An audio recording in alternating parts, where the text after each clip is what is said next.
ನಮಸ್ಕಾರ ವೀಕ್ಷಕರೇ, ನಡೆಲಾ premium define sunflower oil ಅರ್ಪಿಸುವ ನಮ್ಮ ಸವಿರುಚಿ ಕಾರ್ಯಕ್ರಮಕ್ಕೆ ತಮಗೆಲ್ಲರಿಗೂ ಪ್ರೀತಿಯ ಸ್ವಾಗತ. ಇದು ಅಡುಗೆ ಮನೆ ನಮ್ಮದು, ಹೊಸ ರುಚಿ ನಿಮ್ಮದು. ವೀಕ್ಷಕರೇ, ಒಂದು ಅಡುಗೆ ಮನೆಯಲ್ಲಿ ಒಳ್ಳೆ ರುಚಿಯಾದ ಖಾದ್ಯ ಆಗಿದೆ ಎಂದು ತಿಳಿಬೇಕಾದ್ರೆ ಅದರ ಘಮದಿಂದಲೇ ಗೊತ್ತಾಗುತ್ತೆ. ಸೊ ನೋಡೋಣ, ಇವತ್ತಿನ ನಮ್ಮ ಅಡುಗೆ ಮನೆಯಲ್ಲಿ ಸರಿತಾ ಮೇಡಮ್ ಅವರು ಯಾವ ರೀತಿ ರುಚಿಕರವಾದ ಖಾದ್ಯವನ್ನು ಮಾಡಿ ತೋರಿಸ್ತಾರೆ ಅಂತ ಮೊದಲಿಗೆ ಅವರನ್ನು ಕಾರ್ಯಕ್ರಮಕ್ಕೆ ಸ್ವಾಗತಿಸೋಣ. ನಮಸ್ತೆ ಮೇಡಮ್. ನಮಸ್ತೆ. ಕಾರ್ಯಕ್ರಮಕ್ಕೆ ಸ್ವಾಗತ.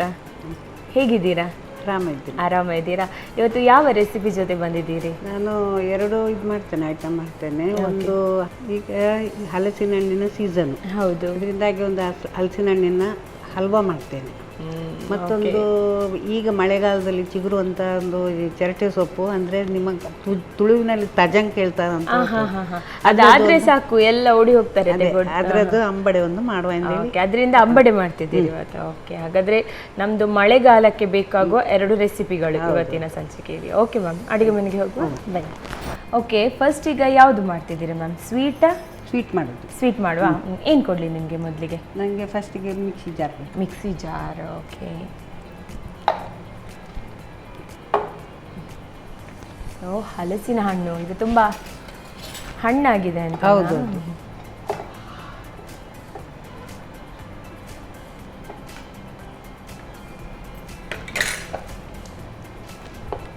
ಗ್ರೈಂಡ್ ಮಾಡ್ಕೊಳ್ಬೇಕು. ಹೆಚ್ಚು ನೈಸ್ ಬೇಡ. ಓಕೆ, ಒಂದೆರಡು ಸುತ್ತು ತೆಗೆದು. ಸರಿ.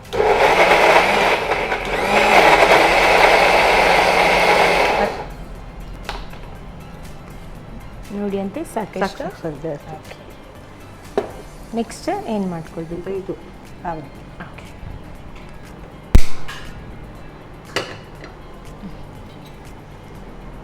ಡೈರೆಕ್ಟ್ ಆಗಿ ಹಾಕ್ಕೊಳ್ಬೇಕು ಇದನ್ನು. ಇದಕ್ಕೆ ನೆಕ್ಸ್ಟ್ ಸಕ್ಕರೆ ಹಾಕಲಿಕ್ಕೆ. Okay okay. ಹಲಸಿನ ಇದು ಏನಾದರೂ ಡಿಶ್ ಮಾಡಿದರೆ ಅಡುಗೆ ಮನೆ ಫುಲ್ ತುಂಬ ಅದರದ್ದೇ ಇದೆ, ಎಲ್ಲರಿಗೂ ಗೊತ್ತಾಗ್ತದೆ. ನಾವು ಮನೆಯಲ್ಲಿ ಮನೆಯಲ್ಲಿ ಮಾಡಿದ್ರೆ ಎಂತ ಮಾಡ್ತಾ ಇದ್ದೀರಿ ಎಂದು ಕೇಳ್ತಾರೆ. ನಮ್ದು ಓಣಿ ಹತ್ರ ಆಗ್ತದೆ ಅಡಿಗೆ ಮನೆ. ಇಲ್ಲಿ ನಾನು ಅಂದ್ರೆ ವೆರೈಟಿ ಮಾಡ್ತಾ ಇರ್ತೇನೆ ಮಕ್ಕಳಿಗೋಸ್ಕರ. ಆ ಪರಿಮಳಕ್ಕೆ ಕೇಳ್ತಾರೆ, ಎಂತ ಮಾಡ್ತೀರಿ, ನೀವೆಂತ ಮಾಡ್ತಾ ಇದ್ದೀರಿ ಅಂದ್ರೆ ಕಿಟಕಿಯಲ್ಲಿ ಕಾಣ್ತದೆ. ಅಂದ್ರೆ ಅಷ್ಟು ದೂರ ಹೋಗ್ತದೆ ಅದ್ರದ್ದು. ಅದೇ ಸ್ಮೆಲ್ ಅಷ್ಟು ದೂರ ಹೋಗ್ತದೆ. ಒಂದು ಪ್ರಮಾಣದ ಹಲಸಿನ ಹಣ್ಣು ಇದು ಸಿಕ್ಕಿದ್ರೆ ಅಷ್ಟೇ ಸಕ್ಕರೆ ಕೂಡ. ಒಂದು ಕಪ್ಪಿಗೆ ಒಂದು ಕಪ್ ಸಕ್ಕರೆ ಹಾಕಬೇಕು. ಈಗ ಸೀಸನ್ ಆಗಿ ಎಲ್ಲ ಮನೆಯಲ್ಲಿ ಕೂಡ ಹಲಸಿನ ಹಣ್ಣಿದೆ. ಇದು ಅದೇ ಹಬ್ಬ. ಗಾರಿಗೆ ಮತ್ತೆ ಕಡುಬು, ಹೌದು, ದೋಸೆ. ನಾನು ಈ ಸಲ ಹಲಸಿನ ಹಣ್ಣು ಜಾಸ್ತಿ ಇದು ನೆಲದಲ್ಲಿ ಇದು ಬಿಸಿಲಿಗೆ ಒಣಗಿಸಿ ಸಾಟ್ ಎಂದು ಹೇಳ್ತೇವೆ. ಅದಕ್ಕೆ ಎಂತ ಹೇಳ್ತೀರಿ ಮ್ಯಾಮ್? ಕೊಂಕಣಿಯಲ್ಲಿ ಸಾಟ್ ಹೇಳ್ತೇವೆ, ಅಂದ್ರೆ ಒಣಗಿಸುದು. ಒಣಗಿಸಿ ಹಪ್ಪಳ ಟೈಪ್ ಅಲ್ಲ, ಒಂದು ಪದರ ಹಾಕುದು, ಮಾರನೇ ದಿನ ಒಂದು ಪದರ ಹಾಕುದು. ಹಾಗೆ 5-6 ದಿನ ಹಾಕ್ತಾ ಬಂದು ಸ್ವಲ್ಪ ಇಷ್ಟು ದಪ್ಪ ಆಗ್ತದೆ. ಒಣಗಿ ಕಟ್ ಮಾಡಿ ಇಡುವುದು, ಮಕ್ಕಳಿಗೆ ಇದು ಕೊಡೋದು ತಿನ್ಲಿಕ್ಕೆ. ಡೈರೆಕ್ಟ್ ಆಗಿ ತಿನ್ನುದು, ಬಿಸಿಲಿಗೆ ಒಣಗಿಸಿ. ಅದೇ. ಸೊ ನಿಮ್ಮದ್ರಲ್ಲಿ ಅದನ್ನ ಎಂತ ಹೇಳ್ತಾರೆ? ನಾವು ಸಾಟ್ ಹೇಳ್ತೇವೆ ಅದಕ್ಕೆ. ಪೊಣಸ ಸಾಟ್ ಹೇಳ್ತೇವೆ. ಅದೇ ರೀತಿ ಇದು ಮಾವಿನ ಹಣ್ಣಿದ್ರೆ ಮಾವಿನ ಹಣ್ಣಿಂದು ಕೂಡ ಪ್ಲಂಪ್ ಅಂತ ಹೀಗೆ. ಅದೇ ಹೀಗೆ ಆಯ್ತಲ್ಲ, ಅದು ತೆಗೆದು ಒಂದು ಕೋಟ್ ಆಗಿ ಒಂದು ಕವರ್ ಇವತ್ತು ಹಾಕಿದ್ರೆ ಅಷ್ಟೇ ಕವರ್ ನಾಳೆ ಹಾಕುದು. ನಾಳೆ ಒಂದು 7 ದಿನ ಹಾಕಿದ್ರೆ 7 ಪದರ ಸರಿಯಾಗಿ ಬರ್ತದೆ. ಹಾಗೆ ಅದನ್ನ ಮತ್ತೆ ಕಟ್ ಮಾಡಿ ಡೈರೆಕ್ಟ್ ಡಬ್ಬಿಯಲ್ಲಿ ಇಟ್ರೆ 1 ವರ್ಷ ತನಕ ಏನಾಗುದಿಲ್ಲ. ಒಳ್ಳೆ ಬಿಸಿಲಿಗೆ ಒಣಗುತ್ತದಲ್ಲ. ಮತ್ತೆ ಅದು ಸೂರ್ಯನ ಶಾಖಕ್ಕೆ ನಾವು ಮಾಡಿ ಅದೇ ನಾನು ತರ್ಬೇಕೆಂದೇಳಿ ನೆನ್ಸಿದ್ದು ಕಾಣಿಸ್ಲಿಕ್ಕೆ ಮರ್ತೋಯ್ತು, ಮಾಡಿಟ್ಟಿದ್ದೇನೆ. ಅದು ಕೂಡ ನೆಕ್ಸ್ಟ್ ಟೈಮ್ ಬರುವಾಗ ಅದನ್ನ ಇಟ್ಕೊಳ್ಬಹುದಲ್ಲ. ಅದೇ. ಅಂದ್ರೆ ಈ ಸಲ ಹಲ್ವಾ ಅಂದ್ರೆ ಈ ಹಲಸಿನ ಈ ಸಲ ಸೆಕೆಗೆ ಬೇಗ ಇದಾಗ್ತದೆ. ಹಣ್ಣಿಂದಿಲ್ಲ ನೋಡಿ, ಒಂಥರ ಇವತ್ತು ನಾನು ತಂದದ್ದು ನೋಡಿದಲ್ಲ, ತುಂಡಿತ್ತು, ಟೈಮ್ ಹೋಯ್ತಲ್ಲ, ಹೀಗೆ ಆಗಿದೆ ಅದು. ಹಾಗೆ ನಾನು ವೇಸ್ಟ್ ಮಾಡಲಿಲ್ಲ, ಯಾವುದು ವೇಸ್ಟ್ ಮಾಡಲಿಲ್ಲ ಈ ಸಲ. ಒಂದು 2-3 ಬೀಜ ಕೂಡ ಹಾಗೆ. ಬೀಜದ್ದು ಇದು ಮಾಡ್ತೇವೆ, ಹಪ್ಪಳ ಮಾಡ್ತೇವೆ, ಮತ್ತೆ ಹೋಳಿಗೆ ಮಾಡ್ತೇವೆ, ಎಲ್ಲ ಇದು ಮಾಡ್ತೇವೆ. ಯಾವುದು ವೇಸ್ಟ್ ಮಾಡ್ಲಿಕ್ಕಿಲ್ಲ. ನಾನು ಈ ಚರ್ಚೆ ಸೊಪ್ಪು ಸುರಾದು ಕೂಡ ಹಾಗೆ ಹಲಸಿನ ಹಣ್ಣು ನಮ್ಮ ಅದೊಂದು ಸೀಸನ್ ಅವಾಗೆಲ್ಲ ತೊಟ್ಟೆ ಇಟ್ಕೊಂಡು ಮನೆ ನೇಬರ್ಸ್ ಎಲ್ಲ ಆಂಟೀಸ್ ಎಲ್ಲ ಹೋಗ್ತಾರೆ ತಗೊಂಡ್ ಬರ್ಲಿಕ್ಕೆಲ್ಲ. ನಮ್ಮಲ್ಲಿ 2 ಹಲಸಿನ ಹಣ್ಣಿನ ಮರ ಉಂಟು. ಓಕೆ.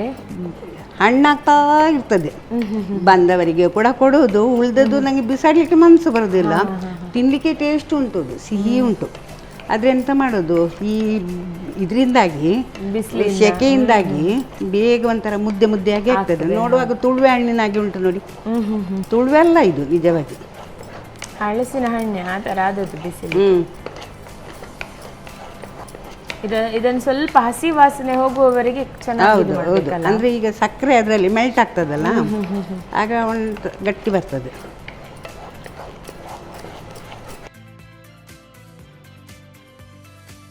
ಇನ್ನು ಈಗ ಇದಕ್ಕೆ ತುಪ್ಪ ಹಾಕ್ಲಿಕ್ಕೆ ಉಂಟು. ಇದಂದ್ರೆ ಸ್ವಲ್ಪ ಗಟ್ಟಿಯಾಗಿ ಬರಬೇಕಿದು ನೋಡಿ, ಹೀಗೆ ತುಂಡಿ ಇರಬೇಕು. ಇದರಲ್ಲಿ ಹದಾಗಿದೆ ಇದು, ನೀವು ಇದು ಮಾಡಿ ಕೊಟ್ಟದ್ದು, ಗ್ರೈಂಡ್ ಮಾಡಿ ಕೊಟ್ಟದ್ದು ಕರೆಕ್ಟ್ ಆಗಿದೆ. ಬರೀ ನೈಸ್ ಆದರೆ ಒಳ್ಳೇದಾಗುದಿಲ್ಲ, ಹೀಗೆ ತುಂಡು ತುಂಡು ಇರಬೇಕು. ಇನ್ನೂ ಸಹ ತುಂಡು ಇರ್ತದೆ, ಅದು ಗಟ್ಟಿ ಹಲಸಿನ ಹಣ್ಣು ಇದ್ರೆ ಉಂಟಲ್ಲ, ಇನ್ನೂ ಸಹ ತುಂಡು ತುಂಡು ಇರ್ತದೆ, ಅದು ಒಳ್ಳೆ ಟೇಸ್ಟ್ ಆಗ್ತದೆ ಸಕ್ಕರೆ ಹೊಟ್ಟೆಗೆ ಬೆಂದಾಗುವಾಗ. ಇದೇ ಇದರಲ್ಲಿ ನೇಂದ್ರ ಬಾಳೆಹಣ್ಣಿಂದೆಲ್ಲ ಮಾಡ್ತಾರೆ. ಮತ್ತೆ ಇದು ಕೂಡ ಉಂಟಲ್ಲ, ಕದಳಿ ಬಾಳೆಹಣ್ಣೆಲ್ಲ ಉಂಟಲ್ಲ, ಜಾಸ್ತಿ ಇದ್ರೆ ಅದರಲ್ಲೂ ಮಾಡ್ತಾರೆ. ತುಂಬಾ ಹಣ್ಣಾದ್ರೆ ಹಣ್ಣು ಮಾಡಬಹುದು, ಗ್ರೈಂಡ್ ಮಾಡ್ಕೊಂಡು ಈ ರೀತಿ ಮಾಡಿ ಇಡಬಹುದು.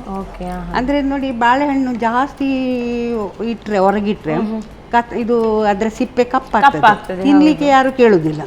ಅದರ ಬದಲು ಇದು ಮಾಡಿ ಇಟ್ರೆ ಉಂಟಲ್ಲ, ಅದು ತಿಂಗಳ ಗಟ್ಟೆ ತಿನ್ಬಹುದಲ್ಲ. ಹಾಗೆ ಆಲ್ಮೋಸ್ಟ್ ಗಟ್ಟಿ ಆಗ್ತಾ ಬಂತು. ಬಂತು ಗಟ್ಟಿ ಆಗುವಾಗ ತುಪ್ಪ ಹಾಕ್ಬೇಕು. ಓಕೆ, ತುಪ್ಪ ಹಾಕ್ಬೇಕು. ತುಪ್ಪ ಹಾಕೊಳ್ಬೇಕಾ?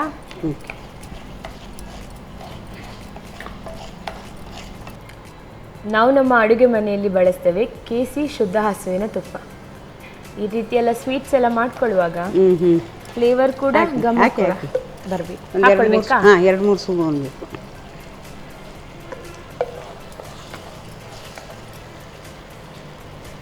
ನಾವು ಈ ತರ ಸ್ವೀಟ್ಸ್ ಎಲ್ಲ ಮಾಡುವಾಗ ತುಪ್ಪ, ಒಳ್ಳೆ ತುಪ್ಪ ಹಾಕಿದ್ರೆ ಇನ್ನಷ್ಟು ಟೇಸ್ಟ್ ಜಾಸ್ತಿನೇ ಆಗುತ್ತೆ. ಎಲ್ಲ ಬಿಟ್ಕೊಳ್ತಾ ಬಂತು. ಇದನ್ನ ಯಾವ ರೀತಿ ಮ್ಯಾಮ್ ತಿನ್ಕೊಳ್ಳೋದು? ಅಂದ್ರೆ ಒಂದು ಕಾಶಿ ಹಲ್ವಾ ತರ ನಾವು ಸ್ಪೂನ್ ಅಲ್ಲೆಲ್ಲ ತೆಗಿಬಹುದು, ಗಟ್ಟಿಯಾಗಿ ಒಂದು ಬರುತ್ತಲ್ಲ, ಗಟ್ಟಿಯಾಗಿ ಅದು ಪ್ಲೇಟಿನಲ್ಲಿ ಇದು ತುಪ್ಪ ಸವರಿ ಇದನ್ನು ಹಾಕಿ ಸ್ವಲ್ಪ ತಣ್ಣಗೆ ಮಾಡಿ ಸ್ಲೈಡ್ಸ್ ಮಾಡಿ, ಆ ತರ ಸ್ಲೈಸ್ ಮಾಡಿ ತಿನ್ಕೊಳ್ಬಹುದು. ಇಲ್ಲಾಂದ್ರೆ ಈ ತರ ಸ್ಪೂನ್ ಅಲ್ಲಿ ತಿನ್ಕೊಳ್ಬಹುದು. ಆದ್ರೆ ಅದು ಒಳ್ಳೇದು, ಅಂದ್ರೆ ಮಕ್ಕಳಿಗೆ ಇಲ್ಲದಿದ್ದ ಮಕ್ಕಳು ಅಷ್ಟು ಇದು ಮಾಡ್ಬಿಡ್ಬಲ್ಲ. ಹೌದು, ಇದೊಂದು ಸ್ವಲ್ಪ ಗಟ್ಟಿಯಾಗಿ ಸ್ಲೈಸ್ ಆಗಿ ತಿಂದ್ರೆ ಒಳ್ಳೇದಾಗುತ್ತೆ. ನೋಡಿ, ತಳ ಬಿಡ್ತಾ ಉಂಟು ನೋಡಿ, ಕಲರ್ ಕೂಡ ಚೇಂಜ್ ಆಯ್ತು, ತಳ ಬಿಡ್ತದೆ ನೋಡಿ. ಹೌದು ಹೌದು ಹೌದು, ಹಾಗೆ ಇಲ್ಲದೆ ಅಂಟಿ ಇರ್ತದಲ್ಲ. ಹೌದು, ಈಗ ಅಂಟುದು ಹೋಯ್ತು. ಸೇಮ್ ಇದೇ ತರ ಮಾವಿನ ಹಣ್ಣಿದು ಕೂಡ ಮಾಡ್ಕೊಳ್ಬಹುದಲ್ಲ? ಮಾವಿನ ಹಣ್ಣಿದು ಕೂಡ ಮಾಡ್ಬಹುದು. ಮತ್ತೆ ಇದು ಕುಂಬಳಕಾಯಿದು, ಕಾಶಿ ಹಲ್ವಾ ಅಂತ ಹೇಳಿದ್ರೆ ಕುಂಬಳಕಾಯಿಂದ. ಹೌದು. ಮತ್ತೆ ಕ್ಯಾರೆಟ್ ನಿಂದ ಮಾಡಿದ್ರೆ ಗಾಜರ್ ಹಲ್ವಾ ಹೇಳ್ತಾರೆ.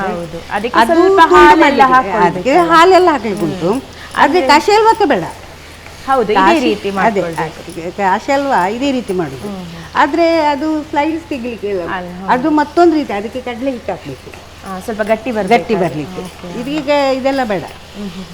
ಅದನ್ನ ಮತ್ತೆ ಐಸ್ ಕ್ರೀಮ್ ಜೊತೆ ಎಲ್ಲ ತಿನ್ಲಿಕ್ಕೆ ಅದು ಗಾಜರ್ ಹಲ್ವಾ ಅಲ್ಲ. ನಿಮ್ಗೆ ಸ್ವೀಟ್ ಅಂದ್ರೆ ಇಷ್ಟವಾ?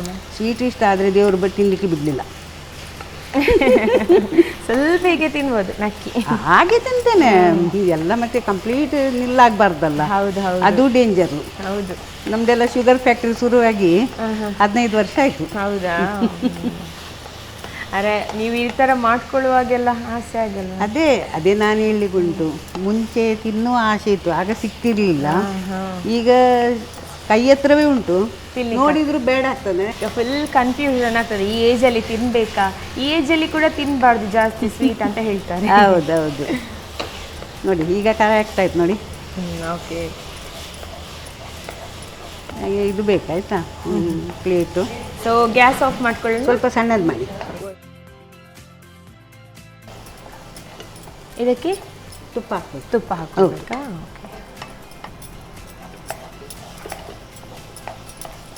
ಸ್ವಲ್ಪ ಸಾಕಾ? ಸಾಕು ಸಾಕು.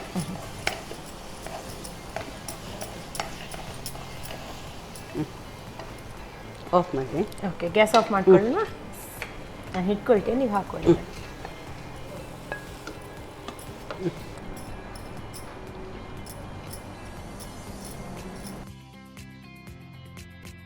ಈಗ ಬಿಸಿ ಬಿಸಿಯಾದ ಹಲಸಿನ ಹಣ್ಣಿನ ಹಲ್ವಾ ರೆಡಿಯಾಗಿದೆ.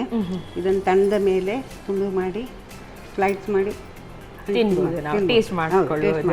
ಓಕೆ, ಅದರದ್ದು ಘಮ ಅಂತೂ ಸೂಪರ್ ಆಗಿದೆ. ನಮ್ಮ ಅಡುಗೆ ಮನೆ ಫುಲ್ ಇದರದೇ ಘಮದಲ್ಲಿದೆ. ಓಕೆ, ಕಟ್ ಮಾಡಿ ಟೇಸ್ಟ್ ಮಾಡಿ ತಿನ್ಕೊಳ್ಳೋ. Okay, thank you so much madam. ನೋಡಿದ್ರಲ್ಲ ವೀಕ್ಷಕರೇ, ಸಿಹಿ ಸಿಹಿಯಾದ ಹಲಸಿನ ಹಣ್ಣಿನ ಹಲ್ವಾ ರೆಡಿ ಆಗಿದೆ. ಇದನ್ನು ಯಾವ ರೀತಿ ಮಾಡ್ಕೊಳ್ಳೋದು ಮತ್ತೊಮ್ಮೆ ನೋಡ್ಕೊಂಡು ಬನ್ನಿ. ಹಲಸಿನ ಹಣ್ಣಿನ ಹಲ್ವಾ ತಯಾರಿಸುವ ವಿಧಾನ: ಮೊದಲಿಗೆ 1 ಕಪ್ ಹಲಸಿನ ಸೊಳೆಯನ್ನು ನುಣ್ಣಗೆ ರುಬ್ಬಿಕೊಳ್ಳಿ. ನಂತರ 1 ಕಪ್ ಸಕ್ಕರೆ ಸೇರಿಸಿ ಪಾಕ ಬರುವವರೆಗೂ ಕೈ ಬಿಡದೆ ತಿರುವುತ್ತಾ ಬೇಯಿಸಿ. ಸ್ವಲ್ಪ ಗಟ್ಟಿಯಾದ ನಂತರ 2 ಚಮಚದಷ್ಟು ತುಪ್ಪ ಹಾಕಿ ಒಂದು ಮುದ್ದೆ ಬರುವವರೆಗೂ ಕೈ ಬಿಡದೆ ಬೆರೆಸುತ್ತಾ ಬೇಯಿಸಿಕೊಳ್ಳಿ. ಬಳಿಕ ತುಪ್ಪ ಸವರಿದ ತಟ್ಟೆಗೆ ಹಾಕಿ ತಣ್ಣಗಾದ ನಂತರ ಬೇಕಾದ ಆಕಾರದಲ್ಲಿ ತುಂಡು ಮಾಡಿಕೊಂಡರೆ ಸವಿ ಸವಿಯಾದ ಹಲಸಿನ ಹಣ್ಣಿನ ಹಲ್ವಾ ತಯಾರು. ನಮ್ಮ ಟಿವಿ ಫೇಸ್ಬುಕ್ ಪೇಜ್ ನ ಲೈಕ್ ಮಾಡಿ, ಯೂಟ್ಯೂಬ್ ಚಾನೆಲ್ ನ ಸಬ್ಸ್ಕ್ರೈಬ್ ಮಾಡಿ. ನಮ್ಮ ಎಲ್ಲಾ ಯೂಟ್ಯೂಬ್ ವಿಡಿಯೋ ಅಪ್ಡೇಟ್ಸ್ಗೆ ಬೆಲ್ ಐಕಾನ್ ಕ್ಲಿಕ್ ಮಾಡಿ.